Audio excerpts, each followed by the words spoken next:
إن الحمد لله نحمده ونستعينه ونستغفره ونعوذ بالله من شرور أنفسنا ومن سيئات أعمالنا من يهده الله فلا مضل له ومن يضلله فلا هادي له أشهد أن لا إله إلا الله وحده لا شريك له وأشهد أن محمدا عبده ورسوله الذي لا نبي ولا رسول بعده اللهم صل وسلم وبارك على نبينا محمد وعلى آله وأصحابه ومن تبعهم بإحسان إلى يوم القيامة يا أيها الذين آمنوا اتقوا الله حق تقاته ولا تموتن إلا وأنتم مسلمون وقال النبي محمد صلى الله عليه وسلم من قام ليلة القدر إيمانا واحتسابا غفر له ما تقدم من ذنبه.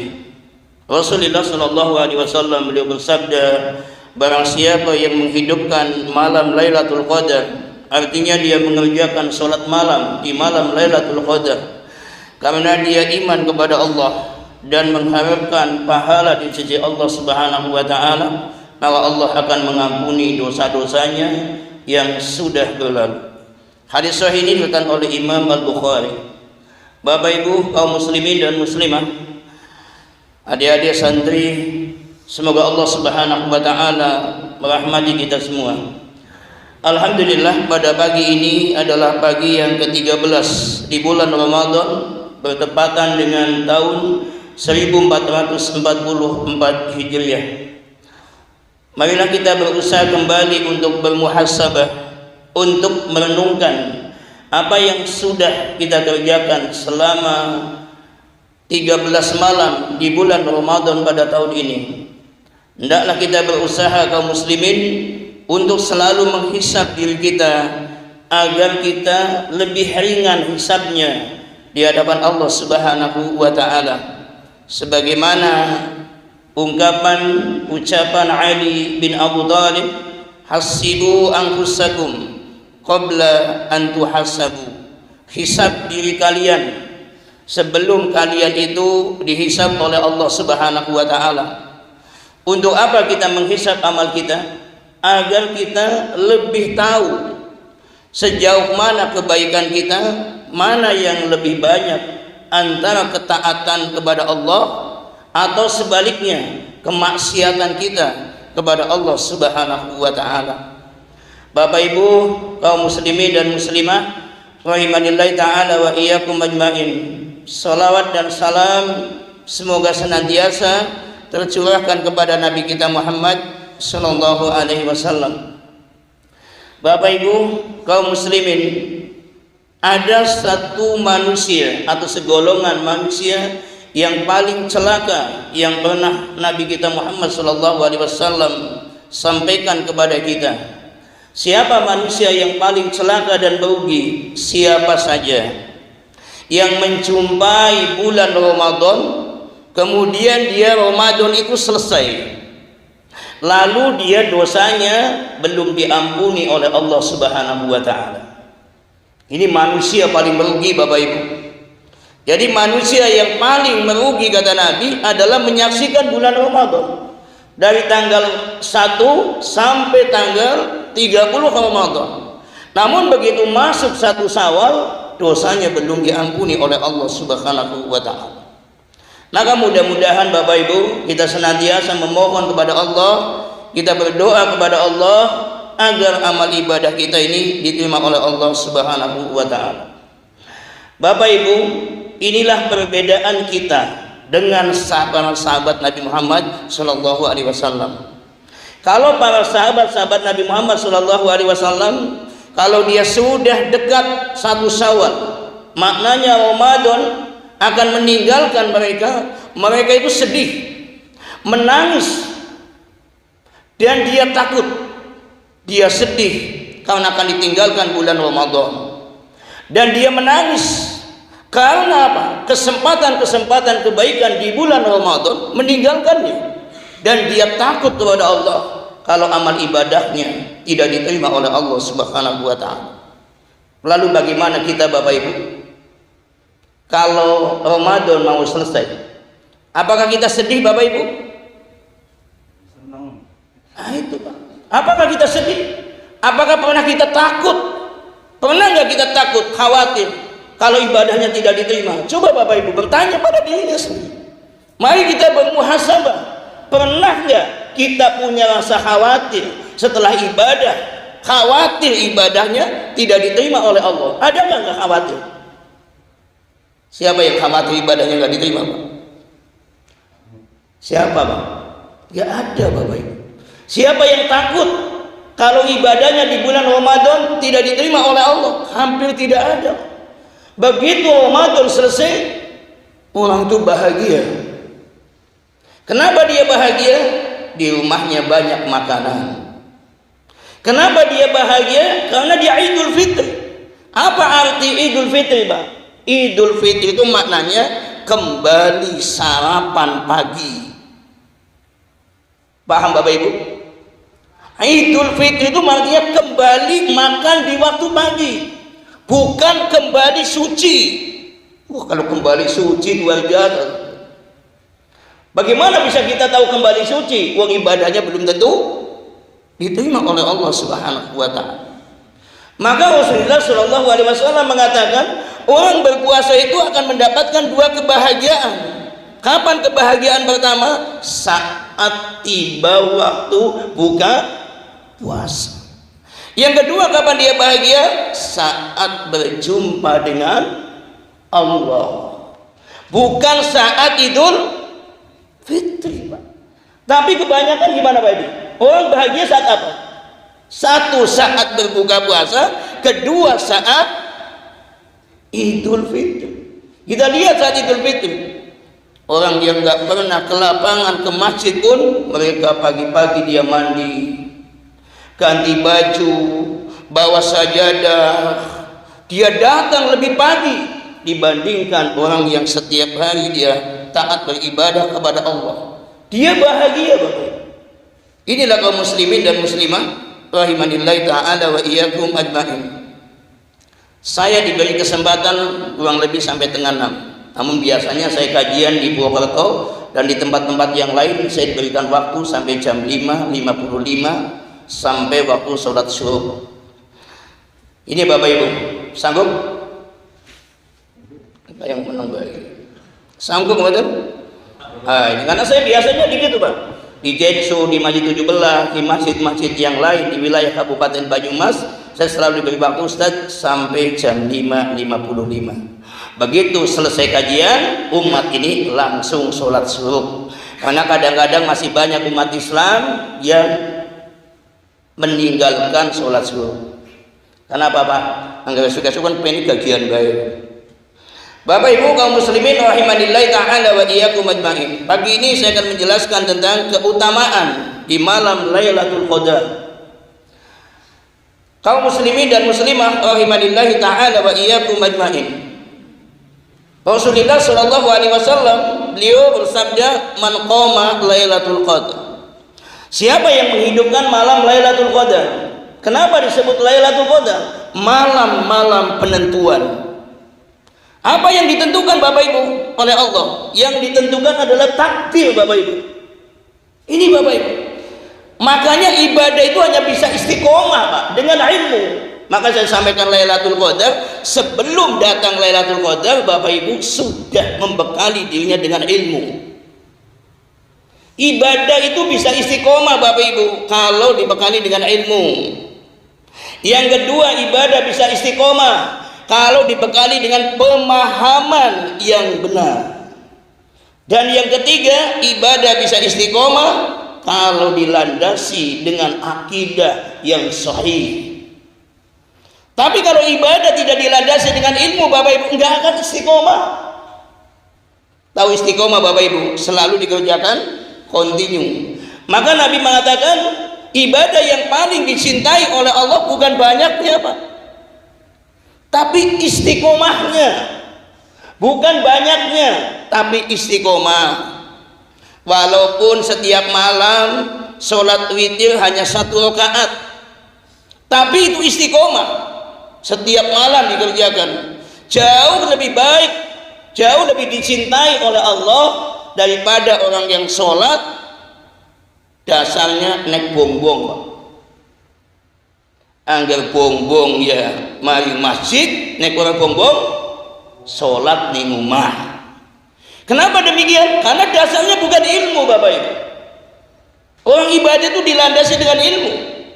Maka Syekh Muhammad bin Zamil Zainu dalam kitabnya Al-Firqatun Najiyah, beliau menjelaskan ketaatan kepada Allah itu hendaklah dilandasi dengan ilmu. Yang kedua dilandasi dengan keikhlasan. Yang ketiga dilandasi dengan ittiba, mengikuti Nabi Muhammad SAW. Kalau manusia beribadah, Bapak Ibu, dilandasi dengan ilmu. Lihat Bapak Ibu, umat-umat sebelum kita ibadahnya dilandasi dengan ilmu. Kita ini Bapak Ibu, walaupun disodorkan hadis, bahkan hadisnya hadis qudsi, apa kata Rasulullah SAW? Kullu amal ibni Adam yudha'af al-hasanatu bi asyri amsalha ila mi'ati dhi'fin. Qala Allah azza wa jalla illa as-shaum fa innahu li wa ana ajzi bihi. Ini Allah. Kemudian Rasulullah SAW menawarkan Bapak Ibu, kebaikan di bulan Ramadan itu, satu kebaikan Allah balas 10 kali lipat sampai berapa? Ila mi'ati dhi'fin, sampai berapa? 700 kali lipat.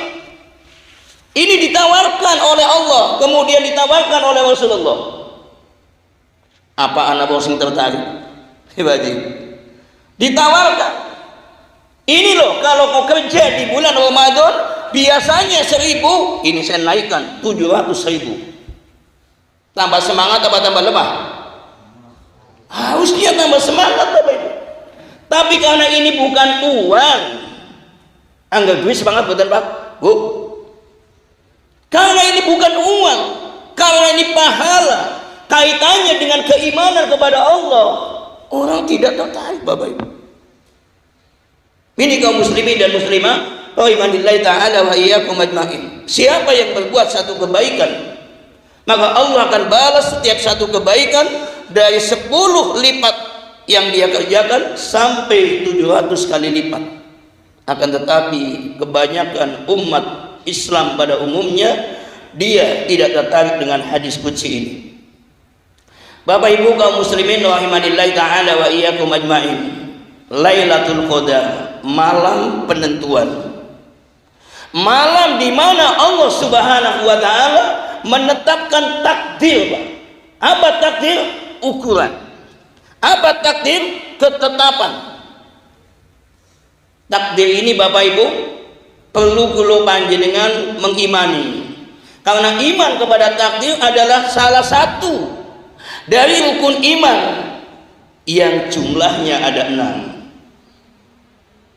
Antu'minu billah wa malaikatihi wa kutubihi wa rasulihi wal yaumil akhir wal qadari khairihi wa syarrihi. Iman kepada takdir Bapak Ibu. Takdir ini kalau dalam ilmu akidah dikelompokkan menjadi 4 bagian. Pertama, takdir azali. Apa takdir azali Bapak Ibu? Takdir yang sudah ditetapkan oleh Allah 50.000 tahun sebelum Allah menciptakan langit dan bumi. Kataballahul maqadirul khalaiq qabla an yahluqus samawati wal ard bi 50 alfas sanah. Mama Nabi 50 alfas sanah. 50.000 telah ditetapkan Bapak Ibu, telah ditetapkan takdir seluruh makhluk sampai datangnya hari kiamat 50.000 tahun sebelum Allah menciptakan langit dan bumi. Sudah ditetapkan. Namun ada takdir yang berlaku setiap tahun, namanya takdir sanawi. Namanya sanawi? Takdir sanawi. Ada takdir umur. Takdir yang ditetapkan oleh Allah saat manusia dalam kandungan ibunya, dalam rahim ibunya usia 4 bulan. usia 4 bulan tiba haji, sudah ada takdir. Apa takdirnya? Bikatbi rizkihi, sudah ditulis tentang rizkinya. Kemudian apa lagi? Wa ajalihi, dan ditetapkan tentang ajalnya. Wa amalihi, dan ditetapkan tentang amalnya. Wasakiyun aw sa'idun, telah ditetapkan tentang bahagia dan celakanya. Dan ini akan ditetapkan adalah takdir sanawi, Bapak Ibu. Takdirnya akan berlaku setahun ke depan. Ini Bapak Ibu, Allah akan tetapkan takdir setahun ke depan. Tentang apa? Tentang hidupnya, tentang matinya, tentang bahagianya, tentang suksesnya, tentang rizkinya, akan ditetapkan oleh Allah di malam Lailatul Qadar. Inna anzalnahu fi Lailatul Qadar. Sungguhnya Allah Subhanahu wa taala telah menurunkan Al-Qur'an di malam Lailatul Qadar. Maka ini Bapak Ibu yang menjadi keyakinan kita. Pertama, Allah Subhanahu wa taala menurunkan Al-Qur'an 30 juz di malam Lailatul Qadar. Allah turunkan Al-Qur'an dari Lauhul Mahfuz, kemudian diturunkan 30 juz dalam satu tempat namanya Baitul Izza. Di Baitul Izza, dari Baitul Izza diturunkan oleh malaikat Jibril sesuai perintah Allah kepada Rasulullah Shallallahu Alaihi Wasallam dalam kurun waktu 23 tahun. 13 tahun diturunkan di Mekah, 10 tahun diturunkan di mana? Di Madinah. Ini Bapak Ibu, ini ilmu yang harus kita pahami Bapak Ibu. Allah turunkan itu Al-Quran. Maka jangan sampai Bapak Ibu kita ini terkena hajjul Quran. Apa itu hajjul Quran? Meninggalkan Al-Quran. Bapak-bapak, ibu-ibu sudah hatam Al-Quran tanggal 13? Bu, sampun hatam? Bapak-bapak, Masya Allah. Kemana Pak? Imam Syafi'i rahimahumullah ta'ala dalam 1 bulan puasa Ramadan, ya Pak Edi, fanatik banget Imam Syafi'i.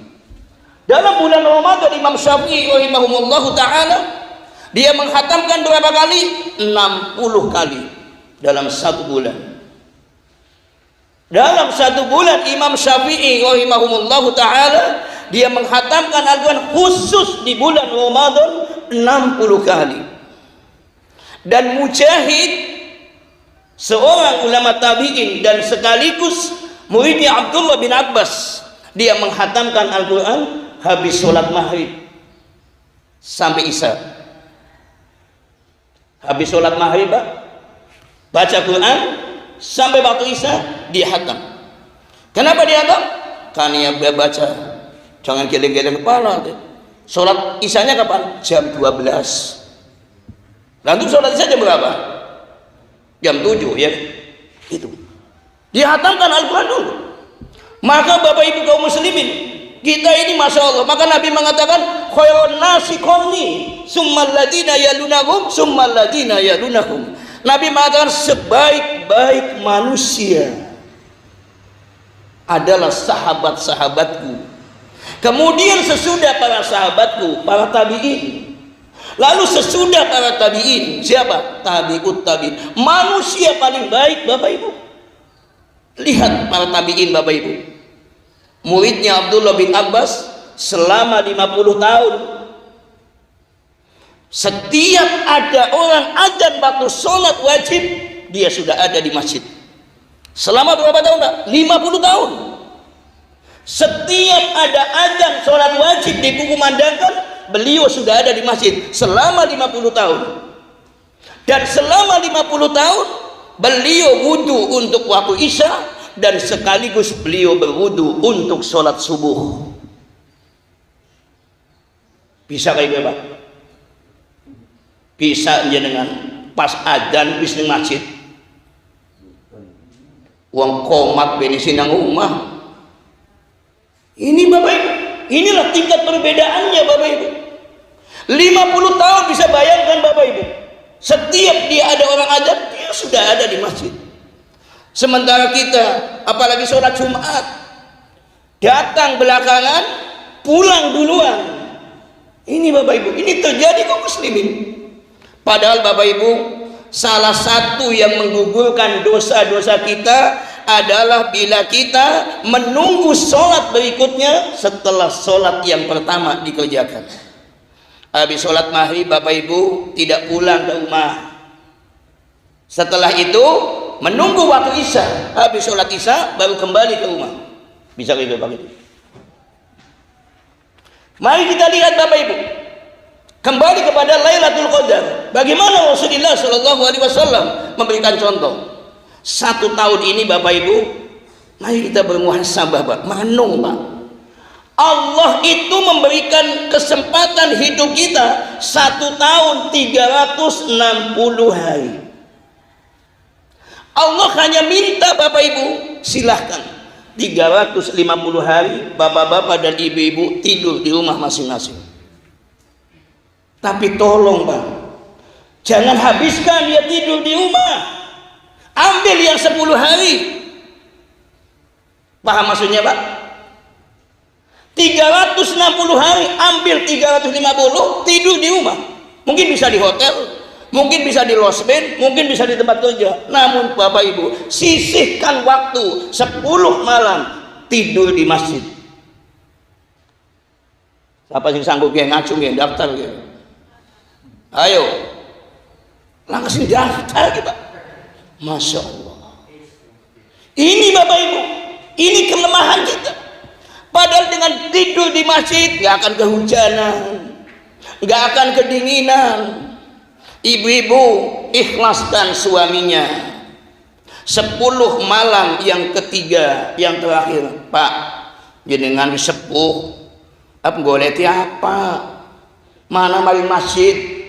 Mongko aku pentekangan dong, waktunya buka makan sahur. Sanggup Bapak kayak Bapak nyebojone kayak gue.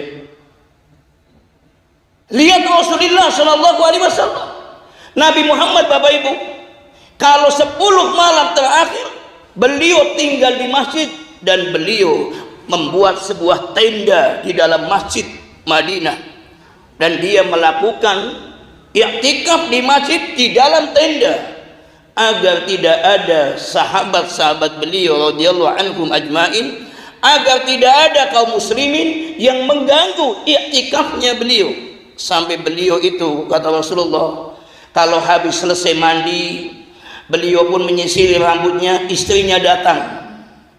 Lalu kepala beliau yang sangat mulia, beliau keluarkan lewat jendela. Bebas. Bu, sampai tahu nyisir rambut suaminya? Wong wadon pernah Bu? Lihat istri Nabi itu dicontoh. Kalau kita nggak nyontoh istri Nabi, istri siapa yang kita contoh? Ini Bapak Ibu, Aisyah radhiyallahu anha, dia datang kalau suaminya habis mandi, dia datang disisir baik di rambutnya. Setelah itu Rasulullah i'tikaf kembali. Ini Bapak Ibu kaum muslimin dan muslimah rahimanillahi ta'ala wa iyyakum ajmain. Kalau i'tikaf Bapak Ibu jangan pulang.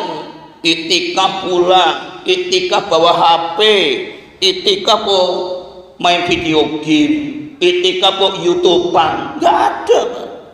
I'tikaf itu ya membaca Quran, bersolawat, berzikir kepada Allah, bisa membaca tasbih, bisa membaca tahmid, bisa membaca takbir, bisa membaca tahlil, dan bisa amalan-amalan yang lain yang masuk, yang disyariatkan oleh Allah Subhanahu wa ta'ala. Maka kalau i'tikaf Bapak Ibu jangan pulang.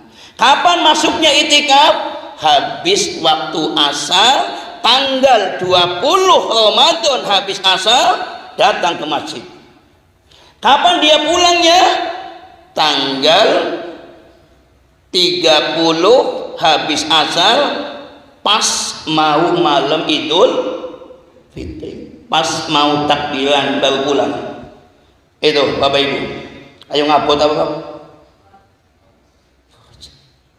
Ini Bapak Ibu, kalau kita lihat di Pak Cik, di Masjid Census sudah penuh orang daftar iktikaf itu udah penuh. Karena tadi malam saya ngisi kajian menjelang sholat tarawih dan menjelang buka puasa, itu udah penuh di daftarnya. Sudah banyak yang daftar untuk iktikaf di masjid selama 10 malam. Inilah Bapak Ibu kaum muslimin dan muslimah rahimanillahi ta'ala wa iyyakum ajmain. Kapan Lailatul Qadar itu? Maka ini bagian dari rahasia Allah Subhanahu wa taala. Allah Subhanahu wa taala menyembunyikan ilmunya. Dan Allah tidak menentukan. Namun Allah hanya menentukan di malam-malam ganjil. Di malam-malam ganjil. Malam ganjil itu malam 21. Ini Bapak Ibu, malam 23, malam 25, dan Nabi menekankan di malam 27 dan malam 29. Bapak Ibu kaum muslimin rahimanillahi ta'ala wa iyyakum ajmain. Apa keutamaan tentang orang yang beribadah di malam itu Bapak Ibu? Orang yang beribadah di malam Lailatul Qadar khairun min alfi syahr. Siapa yang mengerjakan amal ibadah Bapak Ibu? Ibadah itu apapun jenisnya, mau ibadah lisan, zikir, baca Quran, atau ibadah badaniyah, anggota badan, sholat di waktu malam Lailatul Qadar. Kapan waktu Lailatul Qadar datang? Matahari terbenam. Begitu masuk waktu maghrib hatta matla'il fajr, sampai waktu subuh. Jadi malam Lailatul Qadar itu Pak dimulai waktu buka puasa. Sampai kapan? Sampai waktu sholat subuh. Kapan datangnya itu? Tunggu kata Rasulullah. Di mana kita nunggu? Di malam 21. Kalau tidak jumpa di malam 21, kapan kita nunggu? Di malam 23 sampai di malam 29. Orang yang beribadah di malam itu Bapak Ibu sepadan, bahkan kata Nabi lebih baik bapak-bapak berinfak di malam Lailatul Qadar, maka sama atau lebih baik pahalanya panjenengan berinfak selama 83 tahun 4 bulan. Anak wong sanggup ibadah Pak 83 tahun 4 bulan tidak ada maksiat di dalamnya. Ada enggak? Enggak ada. Kita ini baru ibadah selesai sholat subuh saja Bu, balik nyeritakna wong. Selesai ibadah keluar masjid maksiat. Ini luar biasa Bapak Ibu.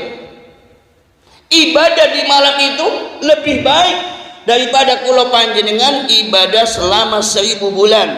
1000 bulan itu sama dengan 83 tahun 4 bulan. Gak ada Pak kita bisa ibadah selama 83 tahun 4 bulan. Usia kita saja belum tentu sampai. Usia kita belum tentu sampai 83 tahun 4 bulan. Dan kita tidak akan mampu ibadah 83 bulan, 83 tahun 4 bulan tanpa maksiat. Tidak akan mampu Pak. Karena kita ini Pak, habis sholat subuh, nanti pas duhur, dosanya sudah banyak. Makanya begitu duhur, kalau sholatnya diterima, menghapus dosa waktu dikerjakan setelah subuh.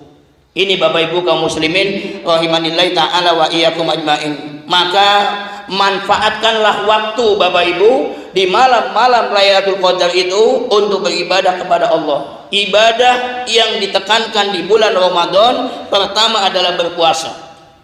Yang kedua adalah sholat malam. Yang ketiga membaca Al-Quran.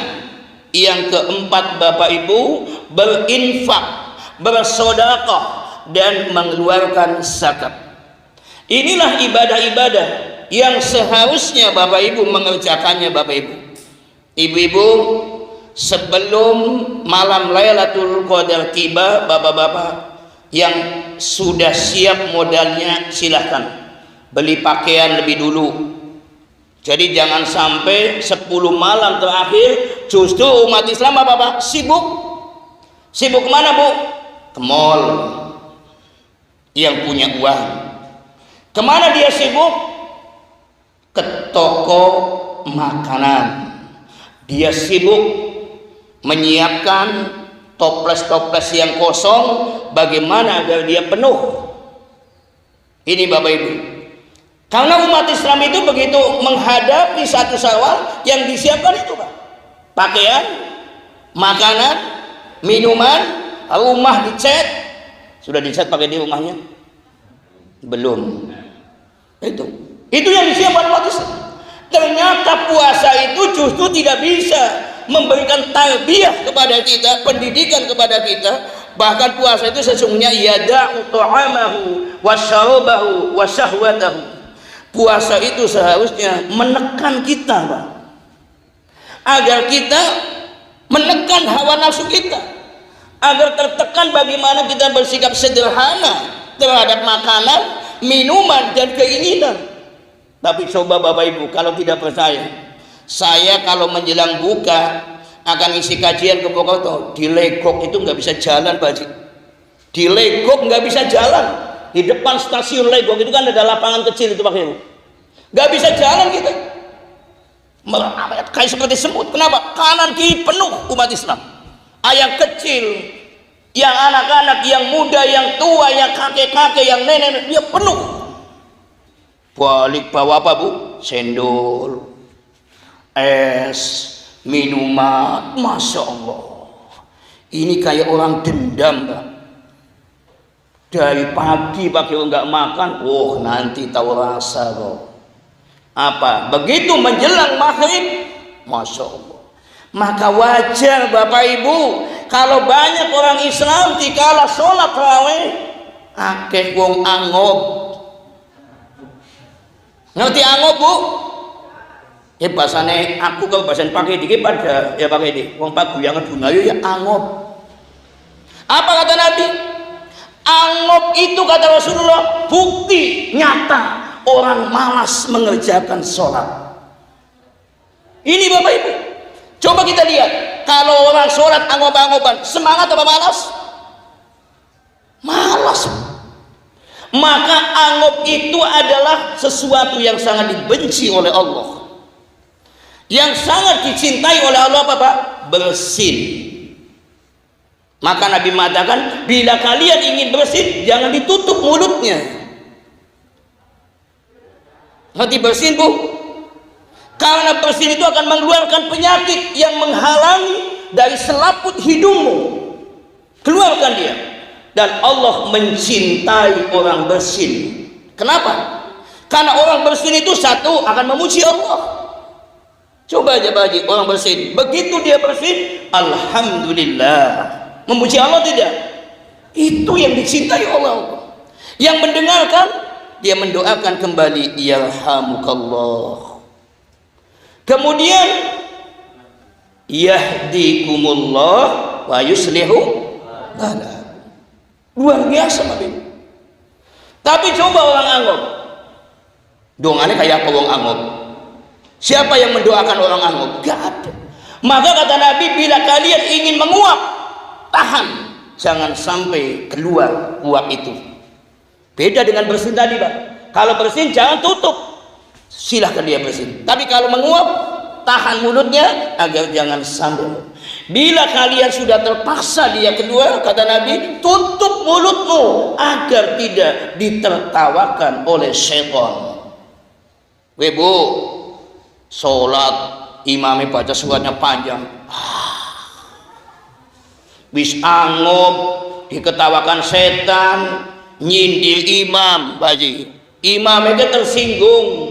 Anak wong sholat, imam baca surat panjang, watuk mengandung maksiat. Tahu watuk mengandung maksiat Pak? Aslinya dia gak ingin batuk Pak Heru, tapi supaya imamnya ngerti, Batuk tapi bukan dapat pahala, tapi dapat apa? Dapat dosa. Karena batuknya apa? Sengaja menyindir imam. Ini Bapak Ibu, Masya Allah, kaum muslimin dan muslimah rahimanillahi ta'ala wa iyyakum ajmain. Mudah-mudahan apa yang saya sampaikan pada pagi ini memberikan motivasi dan dorongan kepada kita semua.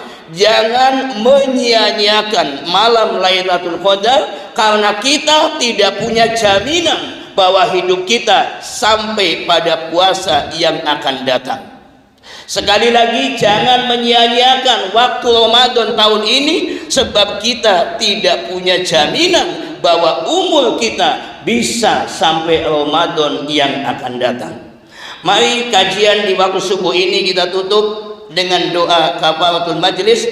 Subhanakallahumma wa bihamdika asyhadu an la ilaha illa anta astaghfiruka wa atubu ilaik. Assalamualaikum warahmatullahi wabarakatuh.